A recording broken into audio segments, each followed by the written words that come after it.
Hello guys, তোমরা সবাই কেমন আছো? তো 3 দিন 2 রাত আমাদের কিভাবে কেটেছিল সেই জার্নিটাই তোমাদের সঙ্গে শেয়ার করব। প্রথম থেকেই শেষ পর্যন্ত সঙ্গে থাকো, দেখতে থাকো। তো এ হলো কোলাঘাট। কোলাঘাটে গিয়ে আমাদের দাঁড়িয়েছিল উনি আমাদের ড্রাইভার, আর এটাই হলো আমাদের গাড়ি। এই গাড়ি করেই আমাদের দীঘা যাত্রা শুরু হয়েছিল। তো দীঘায় গিয়ে আমরা একটু ফ্রেশ হয়ে ব্রেকফাস্ট করে গুছিয়ে চলে গেলাম কোথায়, বিচে। সেখানে গিয়ে যখন দীঘায় ঘুরতে গেছি, স্নান না করলে আনন্দ করলে হয়। সেখানে স্নান করে একটু খুনসুটি করে যে স্টার ফিশগুলো ধরে ছেড়ে দিচ্ছিলাম, হাতে সুরসুরি লাগছিল, দেখো কত সুন্দর লাগছে দেখতে।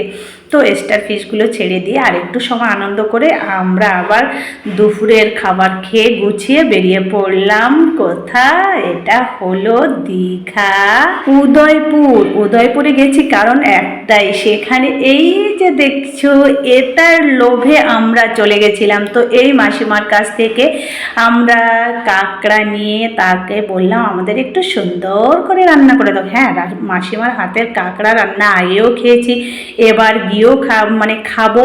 এই জন্য অধীর আগ্রহে বসে আছি কখন মাসিমার হাতের কাঁকড়া রান্নাটা সম্পূর্ণ হবে আর আমরা খাবো। তো সত্যি মাসিমা এত সুন্দর করে রসিয়ে কষিয়ে আমাদেরকে খেতে দিলেন, সেটা আপনাদের যারা যারা কাঁকড়া রান্না খেয়েছো শুধুমাত্র তারাই জানে যে এই কাঁকড়া রান্নার স্বাদ কি। আমরা তো এই দীঘা ঘুরতে গেলে আগেও গেছিলাম, তখন এই কাঁকড়া রান্নার প্রেমে পড়ে গেছি। এই দেখো অপেক্ষায় বসে আছি কখন কাঁকড়া রান্না হবে। তো মাসিমা দেখো 15 থেকে হাইয়েস্ট হলে 20 মিনিট লাগবে কেটে কুটে গুছিয়ে রান্না করে আমাদের খেতে দিল। আমরা কিন্তু খেতে বসে গেছি, বেশিক্ষণ অপেক্ষা করায় না, তাড়াতাড়ি রান্না করে উনি দিয়ে দেন। তো খাওয়া দাওয়া শেষ, এবার কি করতে হবে, আমার ছেলে বায়না ধরেছে মা ঘোড়ায় চড়তেই হবে। তো ওকে তো একা ঘোড়ায় চড়তে আমার সাহস হচ্ছে না, তাই আমিও উঠে পড়লাম ঘোড়ার পিঠে। তো না, আমার এই কেমন যেন একটা কষ্ট হচ্ছিল, ঘোড়ায় উঠতে ইচ্ছা করছিল। শুধু ছেলের জন্য উঠেছি। ঘোড়াটার পাটা না একটু ব্যথা, তোমরা একটু লক্ষ্য করলে দেখতে পাবে ঘোড়াটার পায়ে যেন মনে হচ্ছিল যেন ব্যথা ব্যথা। তো ছেলের আবদারের জন্য ঘোড়াটায় উঠলাম। ঘোড়াটা ওঠার পর ঘুরে ভালোই লাগছিল, মজাও লেগেছিল। তো ঘোড়ায় ওঠার পর দেখো মরুভূমির জাহাজ আমরা যাকে বলি উট, কত সুন্দর করে সাজিয়েছে। ছেলে বললো মা এটাই উঠবো। আমি বললাম না বাবা, এটাই উঠতে হবে না, চলো আমরা একটু এগিয়ে গিয়ে একটু সমুদ্রের ঢেউগুলো উপভোগ করি, একটু লেখালেখি করি। তো তাই করলাম। দেখো সমুদ্রের ঢেউগুলো কত সুন্দর আসছে। তো আমি এই যে সমুদ্রের ঢেউ দেখছি আর আমি আমার আপন মনে লিখছিলাম, হঠাৎ করে ঢেউ এসে দেখো আমার কিন্তু জুতোটা পুরো ভিজে গেছিলো। তো আমার বড় একটু হাই হ্যালো করছে। ঘুরতে এসে সবাই মিলে সত্যি এত আনন্দ হয়েছিল না, তো কি বলবো, এটা ছিল আমাদের ফার্স্ট ডে, বুঝেছো। সকালবেলা গিয়ে পুরোপুরি কমপ্লিট হয়ে বিকাল টাইমে এটা এসেছিলাম, কারণ ওর মেইন উদ্দেশ্য ছিল উদয়পুরে আসে একমাত্র এই কাঁকড়া খাওয়ার লোভে। তো এসে আমার সোনাও বললাম মা তুমি যখন লেখালেখি করেছো আমিও একটু লিখবো। তো তখন লেখালেখি করে আমরা আবার চলে এলাম। রাত্রেবেলা ডিনার সেরে ঘুমিয়ে পড়লাম। ঘুমিয়ে পড়ার পর এটা হলো সকালের সকালের যে ব্রেকফাস্ট। আবার পরের দিন সকাল বুধবার ছিল, আমরা মঙ্গলবার গিয়ে পৌঁছেছিলাম, বুধবার ছিল এটা। বুধবারে আমরা সকালবেলা ডিনারে এই দেখো। আর এই বুফে একটা কথা বলবো, এই বুফে সিস্টেম না আমার কেমন যেন, দাদা একটা পয়সা দেন, বাবা 2 টাকা দেন, এরকম ভিখারি ভিখারি মনে হয়, জানি না কার কেমন মনে হয়, আমার মনে হয় তাই বললাম। সকালবেলা ছিল লুচি, ঘুগনি, ডিম সেদ্ধ, মিষ্টি, তারপর হলো জুস, এইগুলোই ছিল। কিন্তু আমাদের আজ বুধবার ছিল, আমরা তাই নিরামিষ খেয়েছিলাম, আমিষ আমরা খাই না। তো হোটেলের লোকজন বলছে আর আপনারা ঘুরতে এসছেন আর নিরামিষ খাচ্ছেন, তা আমরা বললাম কি আর করবো, আমরা বুধবারে নিরামিষ খাই। তো এভাবেই চললো, শুধু আমরা না অনেকেই ছিলাম। লিফটে উঠে এবার যাচ্ছি আমরা সকালের খাওয়া দাওয়া সেরে। কোথায়? তো সঙ্গে থাকো, দেখতে থাকো, এবার হচ্ছে আসল এনজয়। সবাই মিলে দেখো কুচো কাচার আনন্দটা দেখো, আমার বোনের মেয়ে ছেলে আমারটা দেখো কি করছে, ওদের আনন্দ দেখে না আমরা আর কি বলবো, আমরা আপ্লুত। সত্যি আমাদের মনটা ভরে গেল শুধুমাত্র ওদের আনন্দটা দেখে। তোমরা একটু দেখো, দেখো ওই দেখো কিভাবে লাফিয়ে পড়ছে। আবার সিঁড়িটা ওঠার টাইম নেই, সিঁড়ি বেয়ে ওই বাবা গো চিংড়ি মাছের মতো লাভ দিচ্ছে কি করে। যখন সমুদ্রে গেছিলো, কারণ সমুদ্রে সবাই মিলে একসঙ্গে যখন নেমেছিলাম, সবগুলো ভিডিও করতে পারিনি, ফোনটা রেখে দিয়েছিলাম। তারপর পড়লাম আমরা 3 বোন একসঙ্গে, এই হলো আমরা 3 বোন একসঙ্গে সুইমিংয়ে নামলাম, অনেকক্ষণ সুইমিং করলাম। দেখো পুরো আমাকে ব্যাঙের মতো মনে হচ্ছে, বলো ব্যাঙ যেমন সে মানে জলের উপর বসে থাকে তেমনই। তারপর একটু পোস্টোস দিলাম, সুইমিং পুলে নেমেছি, চান করছি, তো একটু পোস্টোস না দিলে হয়, এইভাবে পোজ দিয়ে অনেকক্ষণ। তারপর আমার ছোটো বোন আর আমি দুজনে সাঁতারের প্রতিযোগিতা করলাম, কে আগে যেতে পারে। আমি কিন্তু ফার্স্ট হয়েছিলাম, ও আমার সঙ্গে সাঁতরে পারেনি। তো দেখো সুইমিং করতে কে কে ভালোবাসো অবশ্যই কিন্তু বলবে। আমার তো ভীষণ ভালো লাগে সুইমিং করতে, আমি সুইমিং করতেও পারি। তো জানি না ভুল ত্রুটি মার্জনীয়, কারণ অনেক রুলসও থাকতে পারে। তারপর বরটার সঙ্গে একটু মজা করলাম। আমি কি আমাকে দেখতে পেয়েছিলে? আমি কিন্তু ভুস করে কুমিরের মতো ভেসে উঠলাম।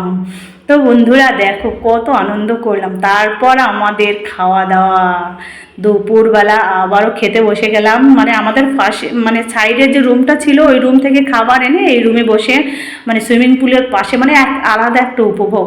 সেখান থেকে খাওয়া দাওয়ার পর আবারও গুছিয়ে বেরিয়ে পড়লাম কোথায়? দীঘায় বিজ্ঞান মঞ্চ। এই বিজ্ঞান মঞ্চে ঢুকে অসাধারণ কিছু জিনিস আমাদের চোখে পড়লো, খুবই ভালো লাগলো। আমি এখানে খেলা করছি আর এদিকে দেখাচ্ছে, দেখো আমার ছেলেও সামনে ছিল, আমরা দুজনে মিলে যেন বল খেলছি। ওখানে দাঁড়িয়ে শুধু হাতটা নাড়াতে হবে।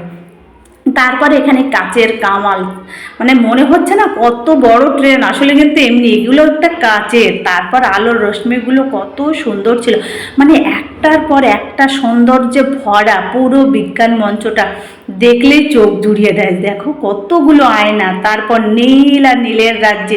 এখানে ঢুকলে না নিজেকে মানে মানে কোথা দিয়ে ঢুকলাম কিভাবে বেরোবো, মানে মাথাটা গুলিয়ে যায়। তারপর আমার ছেলে এই যে এই বলটা নিয়ে খেলা করলো। এখানে গিয়ে এই যে জীবজন্তু, ও যত জোরে ঘুরাবে ওখানটায় ওই যে পশুটা মানে ওটাকে কি বলবো, সেটা জোরে জোরে ঘুরবে, আবার আস্তে আস্তে করলে আস্তে আস্তে। তারপর মোনালিসার এই ফটোটা দেখে সঙ্গে সঙ্গে আমরা এখানে গেলাম, মানে একটার পর একটা একটার পর একটা। এই দেখো আমাদের পিত্তথলি, মানে তারপর দেহের বিভিন্ন পার্টস পাতি, এখানে তুমি শুধু মনোমুগ্ধের মতো দেখবে।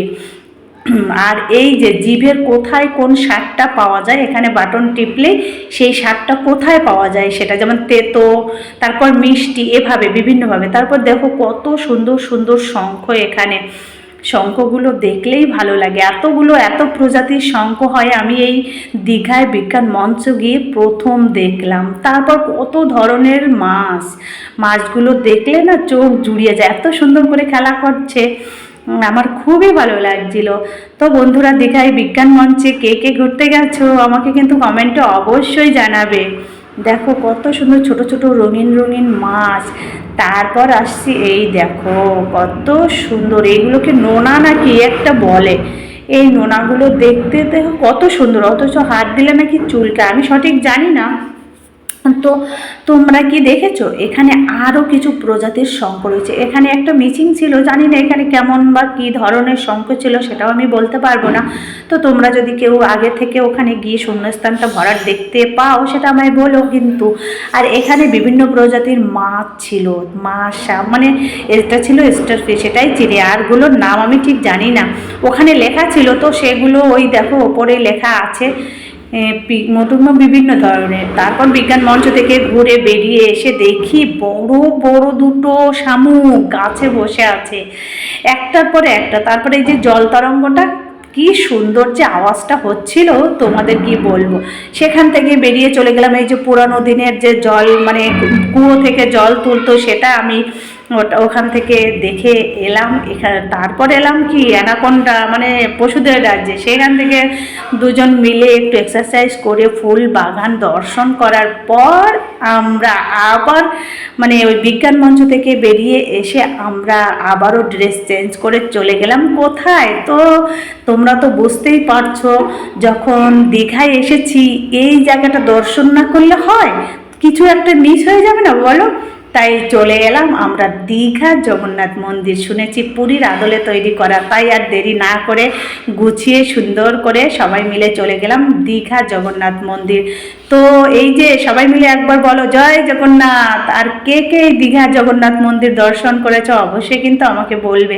তো আমি দীঘার জগন্নাথ মন্দিরে গেছিলাম সন্ধ্যাবেলা, খুবই ভালোই লাগছিলো, আমার মনে হচ্ছিলো এখানে বসে থাকি। তো বন্ধুরা, আমরা দীঘার জগন্নাথ মন্দির ঘুরে এসে রাতটা ওখানে কাটিয়ে সকালবেলা আমাদের বিদায় রজনী। তো বিদায় রজনীর আগে আমরা একটু সুইমিং পুলে একটা ভিডিও করতে গিয়েছিলাম, তার এই সিনটা।